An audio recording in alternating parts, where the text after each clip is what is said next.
Olá, gente, bom dia. Olha, aqui tem um sol bárbaro, um sol tremendo atrás de mim.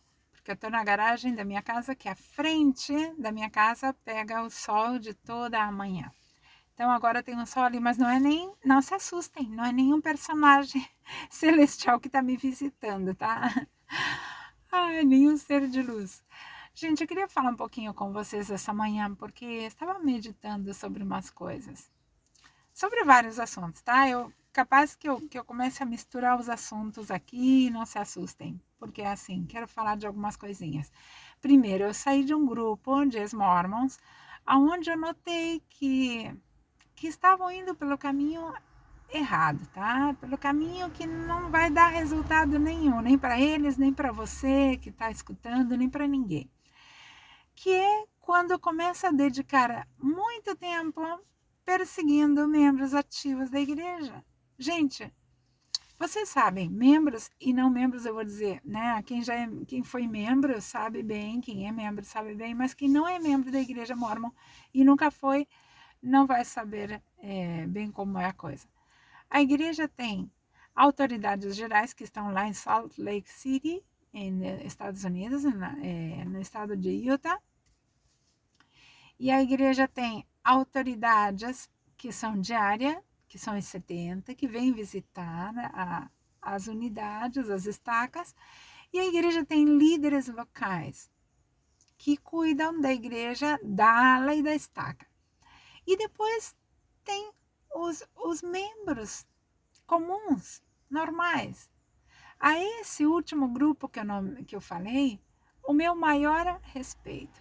A você que não tem um cargo na igreja de autoridade, nem de maior relevância, que não usa esse cargo para manipular outros membros, para pressionar, para controlar, né? Para fazer mal emocional nos membros, a você o meu maior respeito. Agora, partindo da autoridade dos líderes da ala, como bispos, presidentes da estaca, ainda na ala, a presidente da Sociedade de Socorro, algumas são boas, mas geralmente elas são pressionadas para controlar a vida dos membros. Tá? Você que é um membro pensa que ninguém me controla, ninguém está atrás de mim vendo o que eu vou fazer. Aí você se engana, controla sim. Todos os líderes da ala são pressionados pelo bispo e o bispo é pressionado pela estaca, a estaca é pressionada pelos 70, os 70 são pressionados pelos apóstolos e os apóstolos são pressionados pelo presidente da igreja.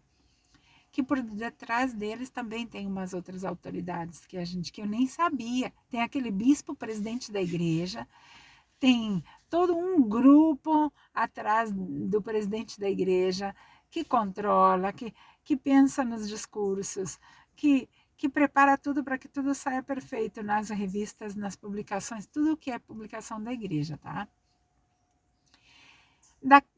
Todos os líderes e autoridades da igreja que têm algum poder, algum cargo, alguma função, que tem uma pequena parcela de poder e usa esse poder, ainda que seja um mínimo, como de uma presidente de sociedade de socorro, ou um líder do sacerdócio na ala, ainda que seja tão mínimo a sua influência, mas você usa essa influência para pressionar, para manipular os membros, você não tem o meu respeito. Não tem, tá?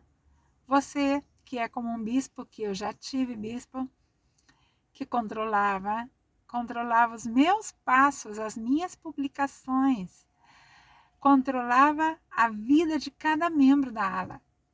O presidente da estaca que controlava cada passo que dava aos membros. Eu tive presidente da estaca assim, tive líderes assim. Vocês não têm o meu respeito, tá? Por que eu respeito os membros? Porque os membros, a maioria deles que não tem cargos importantes na igreja, eles vão para a igreja buscando que aquilo seja algo bom para a sua vida, buscando ajuda emocional, espiritual, o que seja, o que for, mas ele não faz com má intenção, ele está pensando que ele está no caminho certo, tá? E eu, como ex-mormon, eu tenho que saber que na época que eu era mormon ativa, eu agia da mesma forma. Eu pensava e eu buscava a mesma coisa que esse membro está buscando.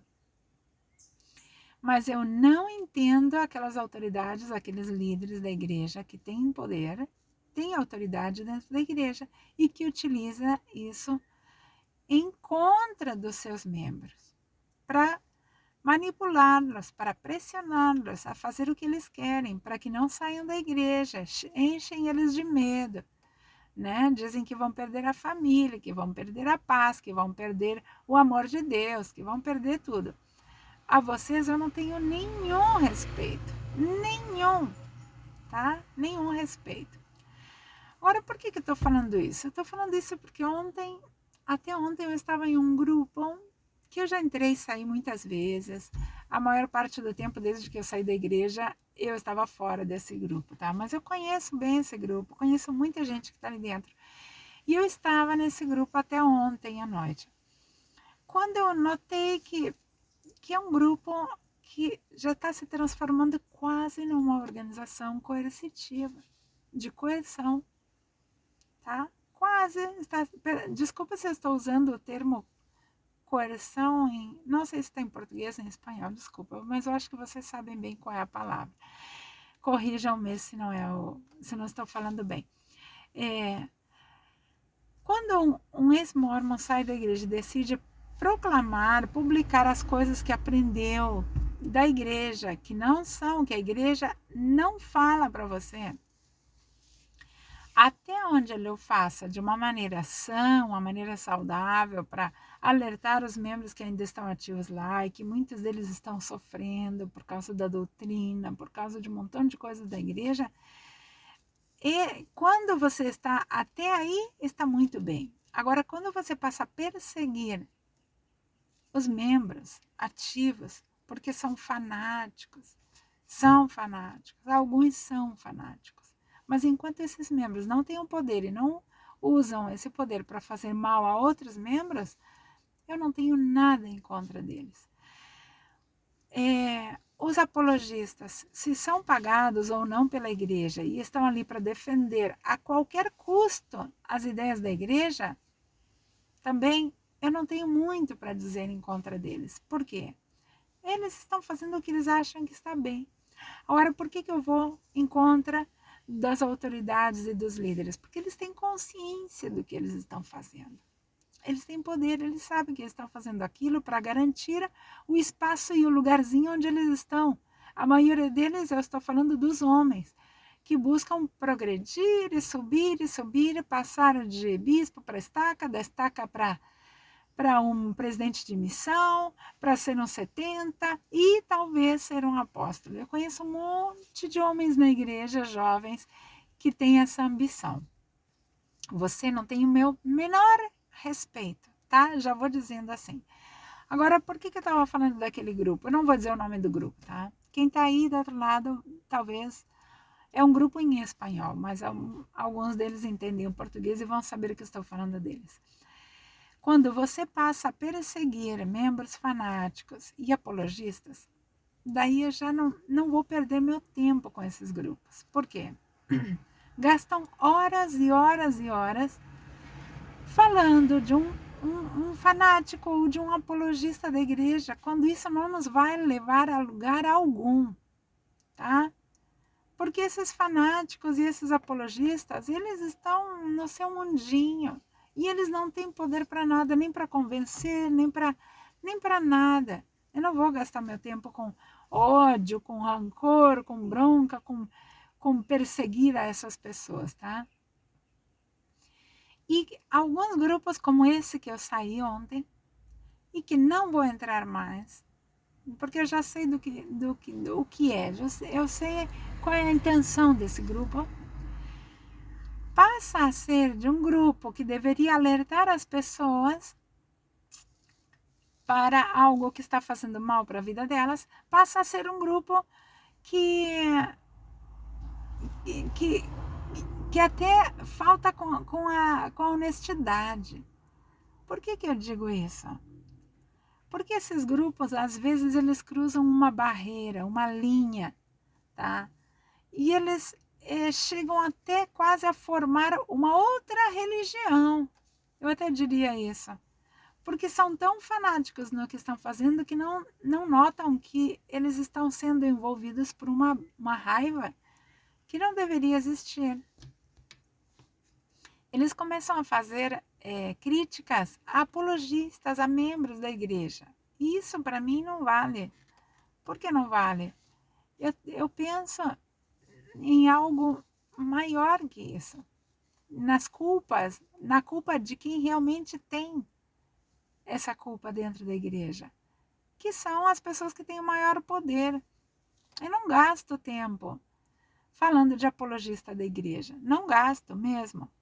E quando esses grupos começam a limitar o pensamento da gente, como por exemplo aconteceu nesse grupo que eles estavam entrando no perfil desses apologistas para atacá-los, para persegui-los. E, gente, eu não faço isso. Eu não faço isso.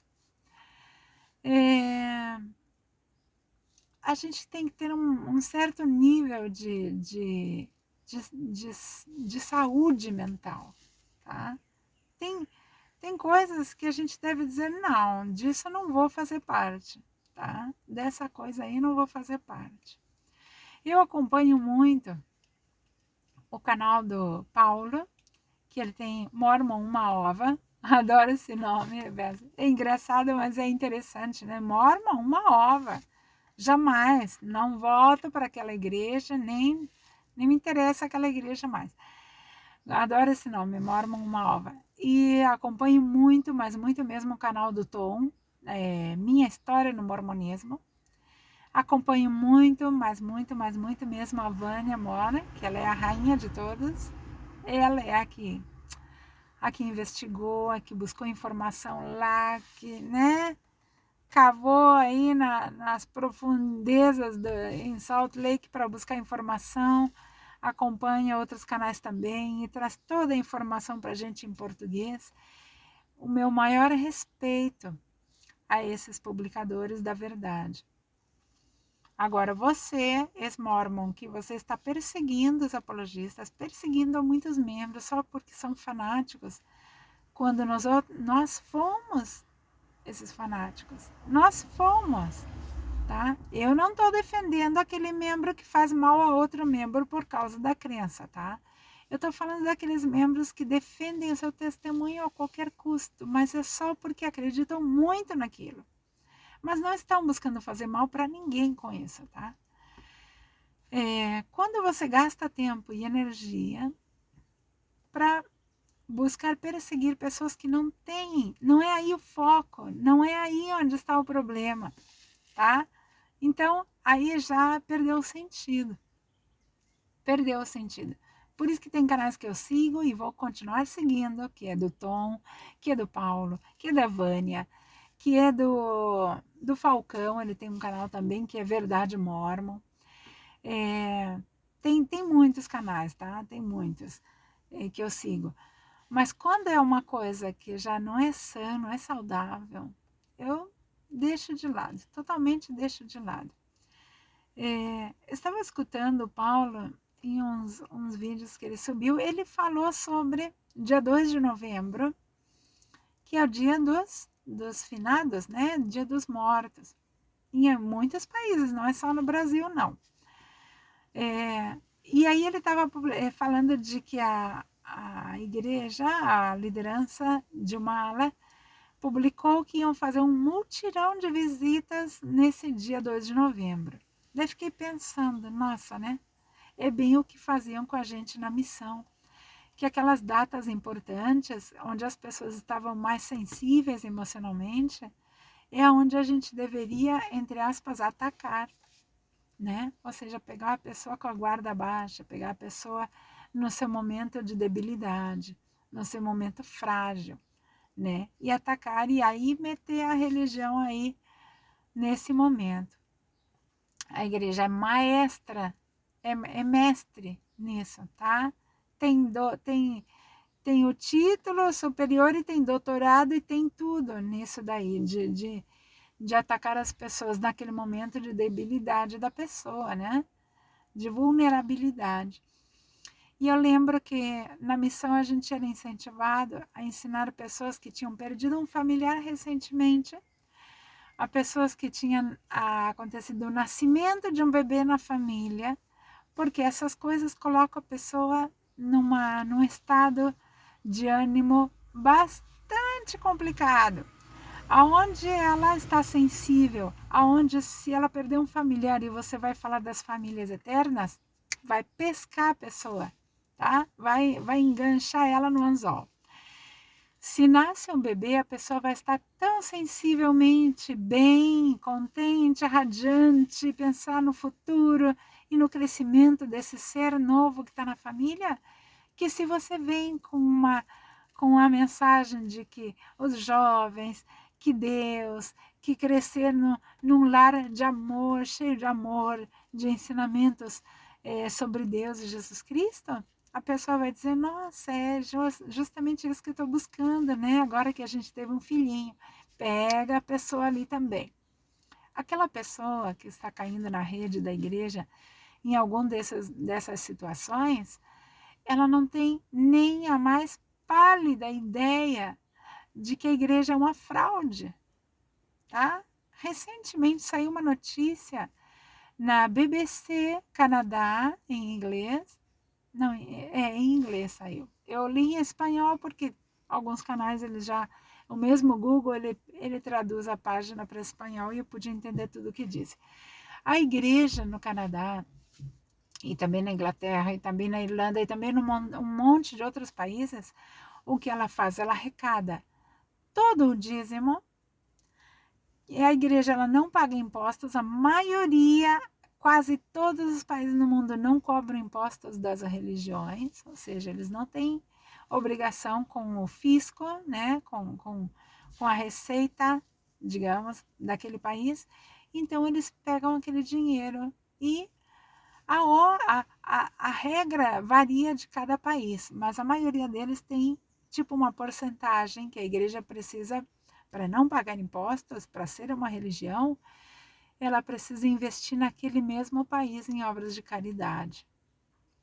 Só que o que a igreja está fazendo? E o que saiu nessa notícia da BBC no Canadá, que eu duvido que algum bispo vai falar disso na sua ala, duvido, porque tem questões tão sérias da igreja que eu fui aprender depois que eu saí da igreja, que aconteceram anos e anos antes, importantíssimas, e eu nunca soube, porque a igreja, quando não convém, ela fica bem quietinha, quando é contra ela a notícia.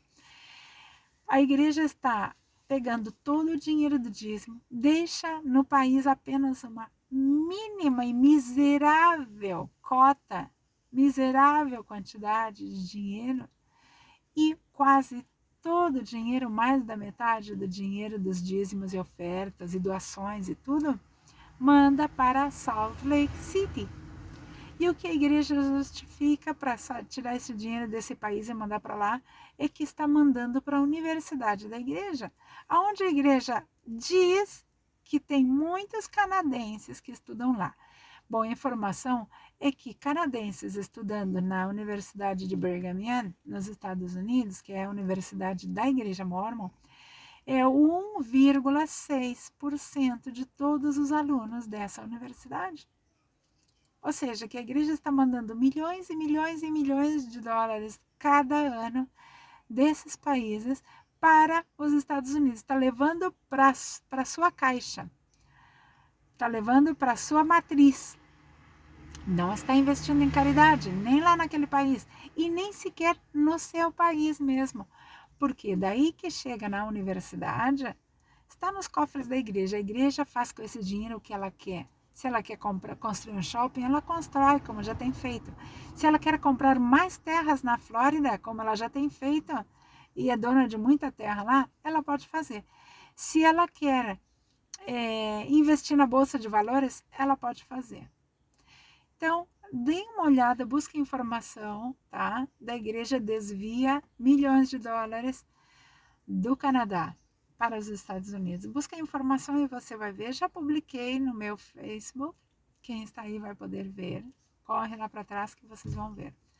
Busca se tem essa informação em português. Eu ainda não encontrei, mas deve ter já alguma coisa. Bom, era isso que eu queria falar com vocês nessa manhã. Já passamos dos 20 minutos e eu não quero tomar mais o tempo de vocês. Mando um beijo para todo mundo e até mais.